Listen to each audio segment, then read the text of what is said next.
ಅದಕ್ಕೆ ವಂದನೆಗಳು. ಅತ್ಯ ಮಾವನವರೇ ಹೋಗಿ ಬರ್ತೇನೆ. ತಮ್ಮ ಜನಾನಂದಗಳಿಗೂ ವಂದಿಸುವೆನು.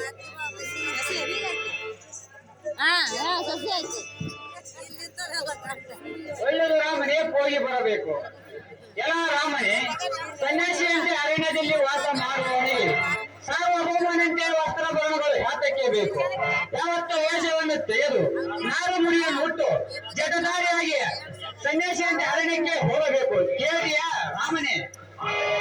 ದೋಸೆ ಬಿಚ್ಚೋಗ ಮತ್ತೇ ಮಾಡಲ್ಲ ಬರಲ್ಲ ಅಮ್ಮ.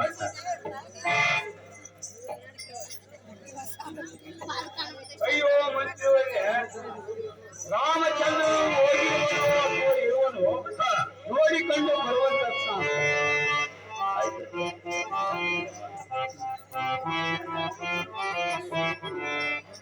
ರಾಮಚಂದ್ರನ ಸೀತಾ ಲಕ್ಷ್ಮಣರನ ವನವಾಸಕ ಹೋಗಿರುವ ಹಿಂದೆ. ಅಯ್ಯೋ ನನ್ನ ದುರ್ದೈವವೇ,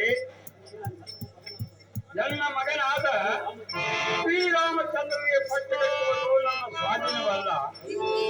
ಅಯ್ಯೋ ಮಂತ್ರಿಯವರೇ, ನನ್ನ ಮೋಹದ ಬುದ್ಧಿಯಾದ ಸೀತಾದೇವಿ ಜನನಿ ಜನಕ ಮಹಾರಾಜರು ಈ ವಾಕ್ಮನನ್ನು ಕೇಳಿದರೆ ಎಷ್ಟು ಹೋರಾಡುವರೋ ಏನು? ಅಯ್ಯೋ ನನ್ನ ದುರ್ದೈವವೇ, ಇನ್ನ ಮೇಲೆ ನನ್ನ ಪ್ರಾಣವೂ ಉಳಿಯಲಾರದು. ನೀನು ಜಾಗೃತಿಯಿಂದ ಹೋಗಿ ರಾಮ ಲಕ್ಷ್ಮಣರಿಗೆ ಆತನು ಸ್ವರ್ಗತ್ವವೆಂದು ಕೇಳುವಂತವನಾದ.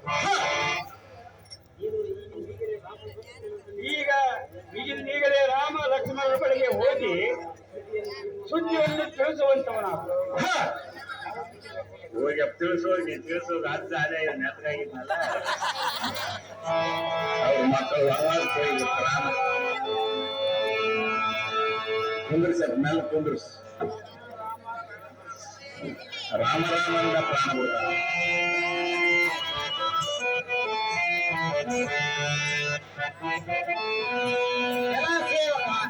ನನ್ನ ಮನವ ಬೇಕು ಕೈಗೂಡಿತು. ವನವಾಸಕ್ಕೆ ಹೋದನು ಮತ್ತು ಪತಿಯು ಸ್ವರ್ಗಸ್ಥನಾದನು. ಇನ್ನು ಮೇಲೆ ಪಟ್ಟಾಭಿಷೇಕದ ಸಲುವಾಗಿ ನನ್ನ ಮಗನಾದ ಭರತನನ್ನು ಬೇಗನೆ ಕರೆದುಕೊಂಡು ಬರುವಂತನಾದ. ಕರ್ಕೊಂಡು ಮಾತಾಡ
ನಮೋ ನಮ್ಮ ತಾಯಿ ನಿಮ್ಮ ಕೋಮಲವಾದ ಪಾದ ಪದ್ಮಗಳಿಗೆ ವಂದನೆಗಳು.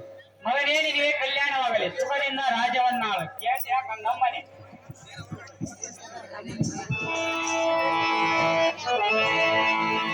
ಅಪ್ಪ ಕಣ್ಣಮ್ಮ ಹೇಳ್ತೀನಿ ಕೇಳುವಂತ ನಾವು ಚೆನ್ನಾಗಿ ಹೇಳುವಂತ ಕೇಳಿ.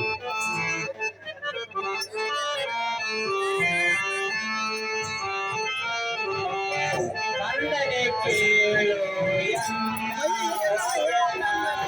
ಕಂದನೆ ಕೇಳು ಎನ್ನ ವಚನ ಕೇಳು ಕಂದ ಬೇರೆ ನಾನಿಗ ಕೇಳು ಕಂದ ಬೇರೆ ನಾನಿಗ ಕಂದನೆ ಕೇಳು ಎನ್ನ ವಚನ ಕಂದನೆ ಕೇಳು ಎನ್ನ ವಚನ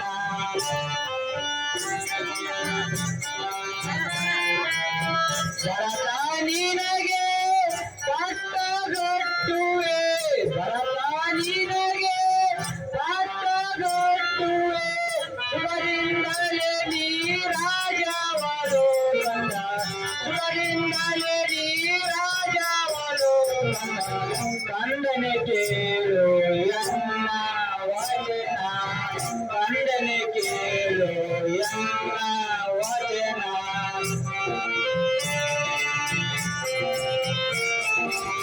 ಕೇಳು ಕಂದ ಕೇಳುವೆ ನಾನೀಗ ಕೇಳು ಕಂದ ಕೇಳುವೆ ನಾನೀಗ ಕಂದನೆ ಕೇಳು ಎನ್ನ ವಚನ ಕಂದನೆ ಕೇಳು ಎನ್ನ ವಚನ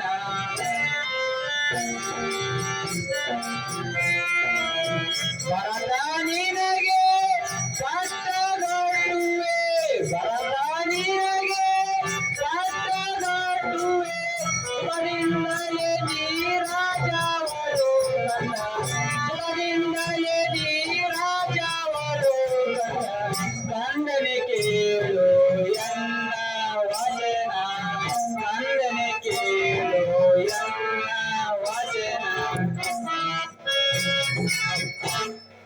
ಅಪ್ಪ ಕಣ್ಣಮ್ಮ ಅಮ್ಮ ತಾಯಿ ನಿನ್ನ ಪಡೆದವನ ಕಡೆಯಿಂದ ಹಿಂದಕ್ಕೆ 2 ವರಗಳನ್ನು ಪಡೆದಿದ್ದೆನು.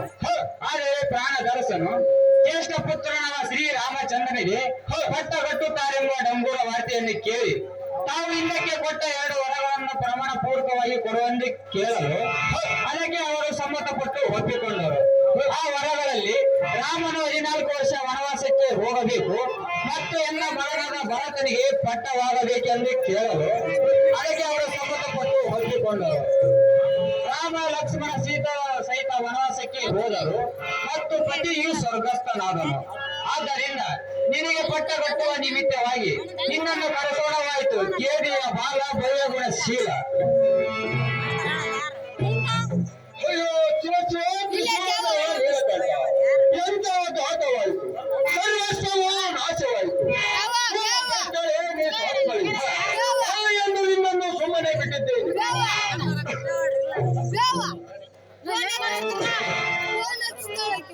ಲಕ್ಷ್ಮಣನನ್ನು ಅರಣ್ಯ ಕಳಿಸಿದೆಯಾ ನಿನ್ನ ದುರ್ಬುದ್ಧಿಯನ್ನು? ನನಗೆ ರಾಜಕಾರಣ ದುರ್ಬೋಧನೆಯನ್ನು ಮಾಡುತ್ತಿರುವೆಯ? ನಿನ್ನಂತ ಕಠಿಣ ಹೃದಯವನ್ನು ನಾನು ಎಲ್ಲಿ ಕಾಣಲು ನಾನು ಎಲ್ಲಿ ನೋಡಲಿಲ್ಲ. ಹಲವರೇ ನೀ ಚಾತ್ಮರಿ ನಿನ್ನನ್ನು ಹೇಳಿ ಮಾಡಿದರೂ ಸಿಟ್ಟು ಹೋಗಲಾರು. ನನ್ನ ಎದುರಿಗೆ ನಿಲ್ಲಬೇಡ. ನೀನೇ ರಾಜಕಾರವನ್ನು ಮಾಡಿ ಹೋಗು. ಇನ್ನೊಂದು ಶಬ್ದ ಹೇಳಿದರೆ ಉತ್ತರಿಸುವ ನಿನ್ನ ನಾಲಿಗೆಯನ್ನು ಸೇರಿಬಿಡುವುದು.